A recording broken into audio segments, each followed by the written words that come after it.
요즘 완전 난리죠. 동덕여대 총학생회가 시위를 하면서 학교를 때려 부셔가지고 몇십억을 물어줘야 한다느니, 정우성한테 혼외자가 있다느니, 흑백요리사 나온 사람 전 와이프가 폭로를 했다느니, 어쨌다느니 하면서 아주 재밌고 욕할 거리 투성입니다. 도대체 이런 것들은 왜 이렇게 우리의 도파민을 뿜어져 나오게 만들까요? 어느 날 유튜브를 둘러보다가 눈에 띄는 제목이 보입니다. 호기심이 생겨요. 헐 진짜인가? 하면서 자기도 모르게 클릭을 하죠. 영상이나 기사를 보면서 도파민이 뿜어져 나옵니다. 내용을 다 봤는데 도파민이 나오다 반 느낌, 뭔가 부족해요. 이거 욕할 만한 상황인가? 라는 의문이 들어서 다른 사람들은 이 상황을 어떻게 생각하는지 댓글을 봅니다. 댓글을 보면서도 묘한 쾌감이 느껴져요. 댓글들을 보면서 괜히 이 사람들을 욕할 만한 새로운 근거를 또 찾아내요. 얘네가 잘못한 거 맞네 라고 속으로 고개를 끄덕입니다. 마치 퍼즐 조각에 맞춰지듯 화낼 명분이 점점 생겨요. 그러면서 계속 동덕여대랑 관련된 영상들이 알고리즘에 뜨고 더 찾아보게 됩니다. 본인도 이런 의견들에 동조하게 되면서 이거 완전 나쁜 사람들이네 라고 비판을 하게 됩니다. 그런 공격성 속에서 어떤 카타르시스까지 느껴져요. 반면 어떤 댓글은 그 사람을 옹호하는 댓글이에요. 보자마자 화가 납니다. 아니 이런 생각을 해? 하면서 말이죠. 제 댓글을 보니까 이미 사람들이 욕하고 있어요. 휴, 역시 내 생각이 맞았군 하면서 넘어갑니다. 시간이 지나면서 이 사건에 대한 도파민 단물이 다 빠지고 관심이 잊혀질 때쯤 또 욕할 거리가 생겨요. 어때요? 한 번쯤 해보신 경험 아닌가요? 가십거리라고 하죠. 이런 자극적인 것들은 안 보기가 힘들 정도로 흥미롭습니다. 그런데 이런 게 야동 보는 것보다 중독성이 있고 여러분 정신건강에 안 좋다는 거 아시나요? 단순히 나쁜 얘기를 보는 게 나쁘다, 시간 낭비다 정도가 아니라 과학적인 이유가 있습니다. 남욕하지 말고 다 같이 화합하자는 뻔한 소리 아님?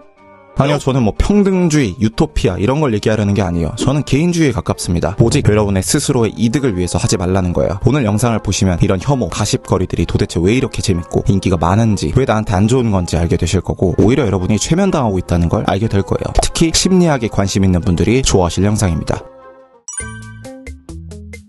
이렇게 가십 콘텐츠, 특히 여자를 욕하는 콘텐츠를 남자가 매일매일 보는 거는 진짜 야동보다 안 좋습니다. 음식으로 치면은 맨날 몸에 안 좋은 피자, 치킨 먹는 거랑 똑같고 매일 같이 지내는 룸메이트랑 말싸움하는 거랑 똑같아요. 그러면 매일매일 스트레스가 쌓이고 신경이 예민해지겠죠. 왜 그러는 거임?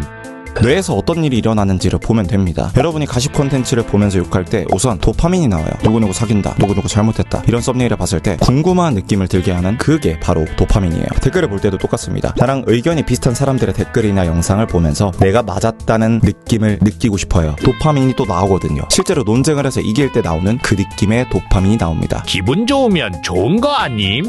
아니요, 그거는 치킨 피자 같은 걸 먹으면 기분 좋으니까 좋은 거 아니냐 라는 거랑 똑같아요. 부정적인 걸 소비하면은 우리 몸에서 아드레날린 같은 흥분 호르몬, 스트레스 호르몬도 분비됩니다. 이런 호르몬은 원래 본인에게 위기가 닥쳤을 때 분비돼야 되는데 본인이랑 상관없는 것에 낭비가 되는 거죠. 그러니까 쓸데없이 긴장 상태로 오래 있게 되는 거예요. 스트레스를 받아서 안 좋다는 거임.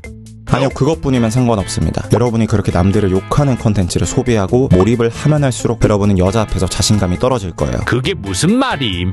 어떤 근육을 자주 쓰면은 그 근육이 커지고 잘 쓰게 되죠. 여러분이 누구를 욕하고 약점을 찾아내는 생각을 많이 하면 할수록 그런 능력이 발달합니다. 이 가십 콘텐츠는 여러분이 보고 있는 것만으로도 남의 약점을 보는 능력을 길러줘요. 근데 이 능력이 스스로를 대할 때도 똑같습니다. 즉 스스로의 약점도 잘 찾아내게 된다는 거죠. 괜히 남들이 나를 욕할 것 같고 스스로 작은 실수를 했을 때 자기 비난, 자책도 더 심해집니다. 원래라면 용기를 갖고 도전했을 일도 사람들이 나댄다고 하면 어떡하지 하면서 겁먹고 안 하게 돼요. 그리고 다른 사람을 볼 때도 나쁜 점을 보게 되니까 말을 안 해도 남들이 봤을 때 음침한 표정을 짓게 됩니다. 그래서 상대방이 나랑 친해지고 싶지 않겠죠. 또 남들의 시선을 너무 신경 쓰다 보니까 자신의 본 모습을 못 보여주게 됩니다. 그리고 충분히 괜찮은 상황에서도 만족을 못하고 불평불만이 더 많아지게 돼요. 우리는 근데 왜 이렇게 가십거리를 좋아하고 남한테서 욕할 거리를 찾으면 재미를 느낄까요? 우리 몸속에는 손절하려는 본능, 믿고 거르려는 본능이 있거든요. 그게 뭐임? 우리는 진화심리학적으로 도덕적이지 못한 사람, 편법을 쓴 사람들을 거르게 돼 있어요. 꼭 누구 욕하는 영상이나 글을 보면은 역시 이거 하면 걸러야 됨. 역시 그런 여자는 믿고 걸음. 이런 댓글들이 달려있는 거를 쉽게 볼 수 있습니다. 실제로 우리가 누군가를 거르기 위해 이런 본능이 생긴 거기 때문입니다. 그게 왜 필요했음? 원시시대 때에는 누구를 믿을 수 있는가를 아는 것이 생존의 키포인트였기 때문입니다. 그 당시에는 20명, 50명 정도가 뭉쳐다니는 사회였어요. 그러니까 구석기 단톡방 같은 거죠. 그때 당시에는 동물들을 막 사냥하고 식물들을 채집하면서 살던 시절이었는데 그때 당시에 가십이 생존의 필수였습니다. 예를 들어서 야, 철수가 몰래 고기 숨겨놨대. 이렇게 편법을 부리는 놈이나 배신자를 찾아내야 질서가 유지되고 단체가 유지될 수 있었기 때문입니다. 여러분이 축구를 하고 있다고 가정해 볼게요. 경기 중에 상대편이 반칙을 했는데 심판이 못 보고 그냥 넘어가려고 한다고 생각해보세요. 억울하니까 심판한테 항의하겠죠. 우리가 도덕적으로 잘못한 사람에게 느끼는 분노는 마치 이런 경우에 심판한테 이제 비디오 판독을 해달라 요구하는 거랑 똑같습니다. 만약에 축구를 할 때마다 반칙에 대해서 아무도 뭐라고 안 한다. 그러면 어떻게 될까요? 나도 안 지킬 것 같음. 맞아요. 안 지켜도 별일 없는 걸 보면서 규칙을 지키면 내 손에 있는데 왜 지켜야 되냐 이런 생각이 들면서 다들 살인 태클하고 핸드볼을 하고 난리 날 겁니다. 우리는 옛날부터 뭉쳐서 협력을 해야 살아남을 수 있었는데 공동체를 유지하기 위해서는 규칙이 중요하죠. 누가 혼자 식량을 다 먹거나 거짓말하거나 무임승차하면 안 되니까요. 그래서 그런 규칙을 어기는 사람들을 거르는 본능이 생긴 거죠. 그래야 부족이 유지되고 나도 살고 다 같이 살 수 있기 때문입니다. 근데 연예인들은 나랑 얼굴도 본 적이 없는데 그럼 우리 부족이 아니잖. 우리 뇌는 아직 어떤 사람을 볼 때 모두 나랑 관련이 있다고 생각합니다. 그게 무슨 말임?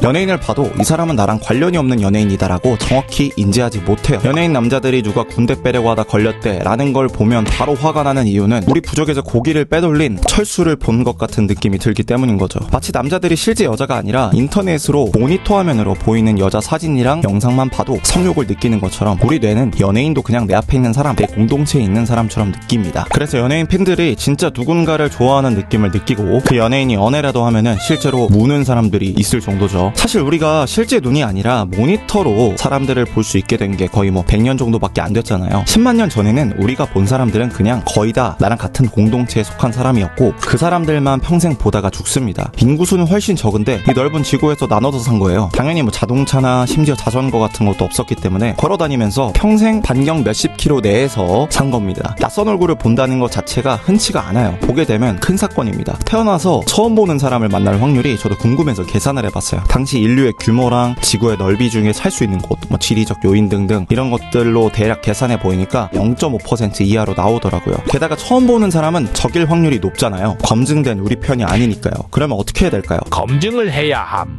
네, 맞습니다. 그 사람의 정보를 알아서 우리 편이야? 사기꾼이야? 라는 의문을 갖고 검증을 해야 생존에 유리했겠죠. 그래서 우리가 연예인, 인플루언서들한테도 자꾸 관심이 가는 거예요. 실제로 특히 인간들에게는 번직 성공이 중요한 인생 과업이었잖아요. 그래서 본능적으로 누가 누구랑 사귀고 누구랑 아이를 가졌는지를 알았어야 합니다. 특히 남자들은 그래야 쓸데없이 성공률이 낮은 여자한테 투자하지 않을 수 있었거든요.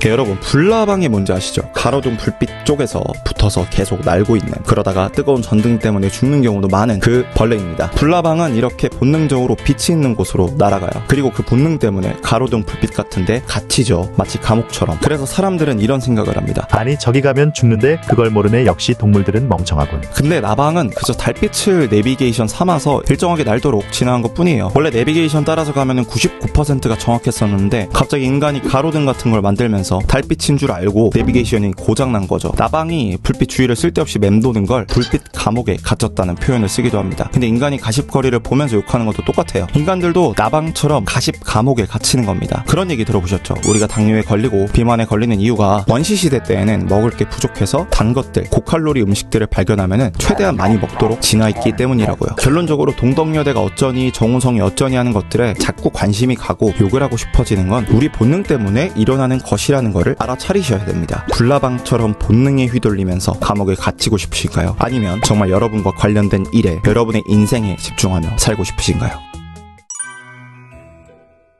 일본 여자가 한국 여자보다 낫다라는 이야기는 특히 한국 여자들에 대한 부정적인 가십이 터질 때마다 자주 나오는 말이죠. 한국 여자는 답이 없으니까 국제 결혼이 답이다. 일본 여자가 더 낫다. 이런 식으로 말입니다. 왜냐하면 일본 여자가 더 순종적이라서 좋다는 등의 이유로 말이죠. 일본 여자가 순종적이고 여성스러워서 좋다던데 샤워하고 나오면 옷 다 개놓고.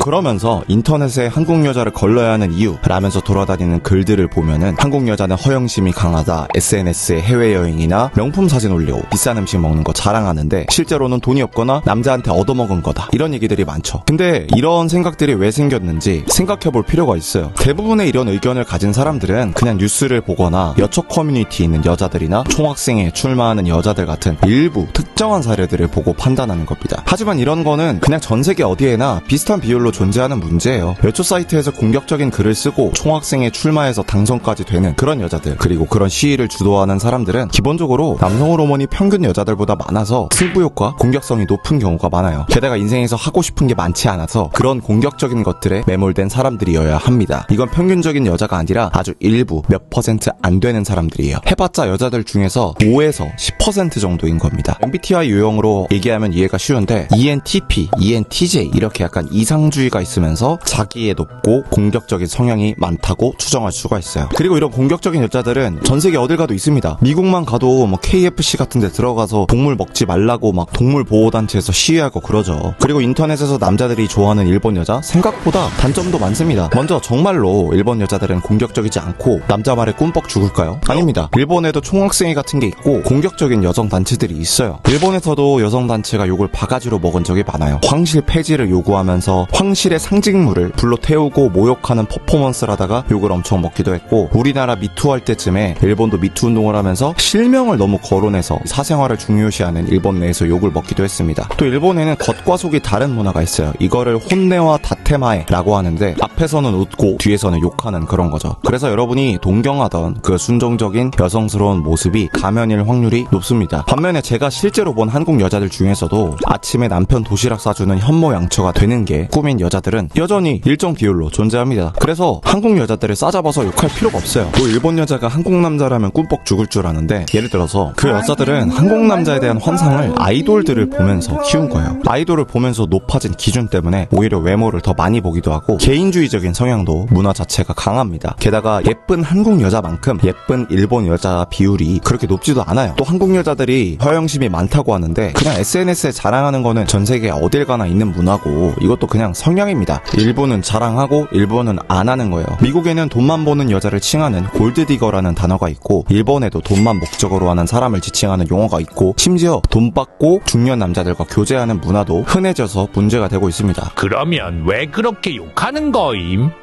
결국 한국 여자를 욕하는 이유는 그냥 도파민 중독 때문이 크죠. 내가 왜 욕하고 있는지 이유도 모른 채 그냥 사람들이 욕할 이유를 말하니까 그런가 보다 하고 욕하는 겁니다. 불나방처럼 말이죠. 또 그렇게 욕을 해야 자기가 여자를 못 만나는 걸 합리화할 수 있기 때문입니다. 예쁜 여자들이 한남 거리면서 남자 욕하는 거 흔히 보기 힘들죠. 마찬가지로 잘난 남자들은 여자 욕을 잘 안 합니다. 여자들을 만나지 못하는 남자들이 자꾸 여자를 욕하게 되는 거예요. 그런 시간에 차라리 외모를 가꾸는 연습을 하고 길에 나가서 번호라도 따는 게 훨씬 나을 겁니다.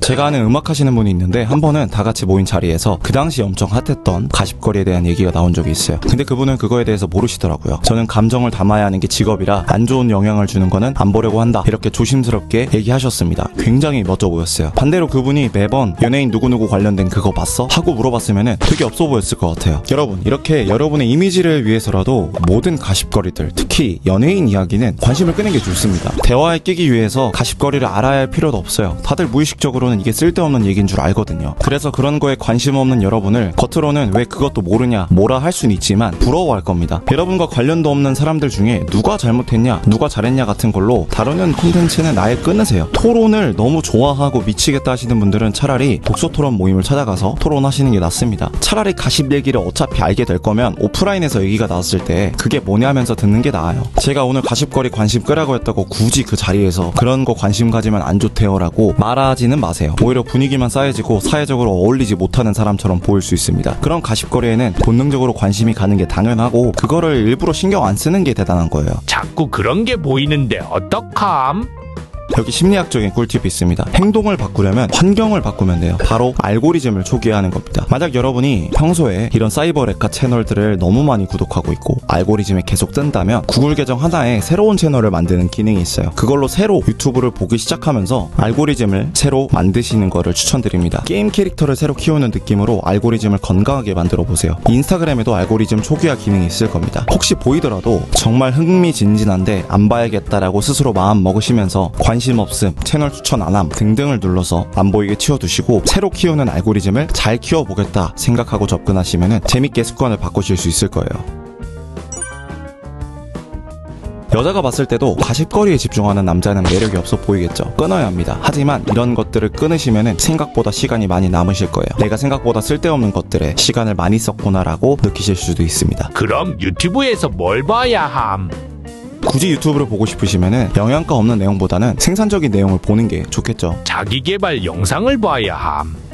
물론 그런 거 보는 게 가장 이상적이지만 여러분이 관심사에 대해서 더 깊이 파볼 수 있는 관심사를 다루는 채널 영상을 찾아보시는 게 좋습니다. 예를 들어서 저 같은 경우에는 영상 촬영에 최근 관심이 생겨서 조명에 대한 영상을 찾아봤거든요. 그러다가 태어나서 처음으로 3점 조명이 뭔지, 자연광이 최고라는 거, 그리고 자연광처럼 연출하려면 어떻게 해야 하는지 등등을 알게 됐죠. 이렇게 사람이 하루하루 새로운 걸 배우고 발전하는 느낌이 들면은 자기 효능감이 커지면서 자신감도 생기고 행복도도 올라갑니다. 하지만 솔직히 이렇게 관심 있는 분야 영상이라도 뭔가 공부하는 느낌이 들면서 썸네일을 클릭하기 부담스러울 때가 많아요. 그런 경우에는 일단 좋아요를 눌러놓거나 재생 목록에 추가해서 나중에 볼 영상으로 표시해 두시면은 그나마 좋습니다. 그러다가 뭐 화장실에 있을 때라든가 핸드폰 하기 좋은 순간에 보면 좋아요. 사실 재생 버튼을 누르기 전에는 귀찮은데 막상 보면은 재밌습니다. 만약 여러분이 뭐 피기너스 영상이 마음에 드시면은 한 번만 보지 마시고 여러 번 반복해서 보세요. 한 번만 보시면은 무조건 까먹습니다. 채널에 안 들어가지는 경우에는 국가 설정을 외국어로 바꾸시면은 사용할 수 없는 영상도 볼 수 있어요. 그냥 유튜브를 끊으면 뭘 해야 함? 취미를 새로 가지시면 좋습니다. 그 중에 제일 좋은 거는 몸을 쓰는 취미예요. 거창할 필요 없이 산책하면서 음악을 들으셔도 좋고요. 자극적인 SNS에서 벗어나서 잔잔하고 평화로운 행복을 느끼실 수 있습니다. 운동은 특히 좋아요. 정신 건강에도 자신감을 갖는데도 좋습니다. 또 저는 일기 같은 거를 쓰시는 걸 추천드려요. 오늘 무슨 일이 있었는지, 어떤 생각을 했고, 어떤 좋은 일이 있었는지, 어떤 걱정이 있었는지 적어보세요. 가장 추천드리는 방식은 좋았던 점을 적는 겁니다. 오늘 배운 점, 나의 장점, 어제보다 나아진 점 등등 장점을 보는 겁니다. 아까 가십거리에 중독되면은 단점을 보는 습관만 길러져서 좋지 않다고 했죠. 반대로 좋은 점을 보는 연습을 하라는 겁니다. 가십 콘텐츠는 다른 사람의 삶에 휘둘리는 행동입니다. 반면에 자신의 관심사와 목표에 집중을 하면 진정한 만족감을 느낄 수 있습니다. 여러분과 관련 없는 연예인들의 관심 끄고 인생의 주인이 되는 연습을 해야 됩니다. 내 문제를 어떻게 해결할 것인가 생각하면서 거기서부터 정보를 찾아가야지 정보들에 휩쓸리면 안 돼요.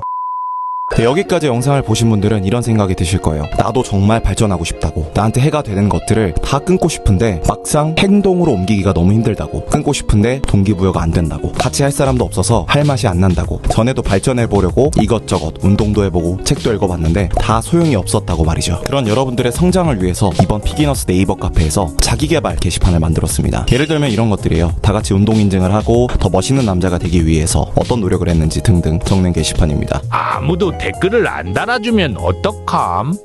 일단 저희는 진심 어린 댓글을 달아주는 헬퍼분들이 있고요. 이런 댓글을 달아주는 문화가 활성화되어 있습니다. 진짜 미루지 마시고 이번 기회에 제대로 시도해보세요. 별도의 사이트가 아니라 네이버 카페입니다. 특별한 거 없이 가십거리 끊기 1일차, 포르노 끊기 1일차 이런 글도 상관없습니다. 어떤 글을 쓰면 좋을지 추천드리는 게시판은 제가 게시판 공지사항에 올려놓을 거라 어렵게 생각하실 필요가 없습니다. 대신에 정말 진짜로 발전하고 싶은 분들만 와주세요. 연애 유튜브를 챙겨보실 정도면 발전 욕구가 있으신 분들일 거예요. 특히 요즘 다들 쇼츠만 보느라 집중력이 망가져 있는데 이 긴 영상을 여기까지 볼 정도면 말이죠. 여러분처럼 발전하고 싶은 분들 혼자만 계시지 마시고 다들 나와서 다 같이 해봅시다. 혼자서 발전하고 싶지만 방향성을 잃고 동기부여가 떨어지는 건 누구나 겪는 일입니다. 하지만 이 게시판에 참여하는 순간 혼자가 아닌 같은 길을 걷는 동료들과 함께하게 되실 거예요. 글을 읽기만 해도 동기부여를 받으실 겁니다. 서로의 목표를 공유하고 응원하고 정말 성장을 만들어가는 동료들이 될 겁니다. 여러분이 힘든 순간에 응원해주는 메시지 하나가 얼마나 큰 힘이 되는지 알게 될 겁니다. 우리 모두가 더 나은 남자가 되기 위해 노력하고 있기에 이곳은 단순한 온라인 공간이 아니라 하나의 팀이자 형제를 느낄 수 있는 공간이 될 거예요. 이 자기개발 게시판은 이 영상을 올리는 날 처음으로 만들어질 겁니다. 댓글 링크로 들어가서 첫 멤버가 되어주세요. 저도 열심히 글을 쓸 겁니다. 미루지 않고 초기에 글을 쓰신 분들은 첫 멤버로서 단순히 게시판에 글을 남기는 것이 아니라 같은 목표를 가진 사람들과 정말 변화를 만들어갈 수 있는 핵심적인 일원이 될 거라고 생각합니다. 시간이 지나면 이 게시판의 첫 멤버가 되었던 사실이 얼마나 특별했는지 아시게 될 거예요. 한 번의 기회를 놓친다고 해서 그 기회가 다시 오는 건 아니니까요. 정말 변화하고 싶지만 미루고 미루다 이제는 미루고 싶지 않다면, 그리고 변화의 출발선에 설 준비가 되었다면 지금이 그 순간입니다.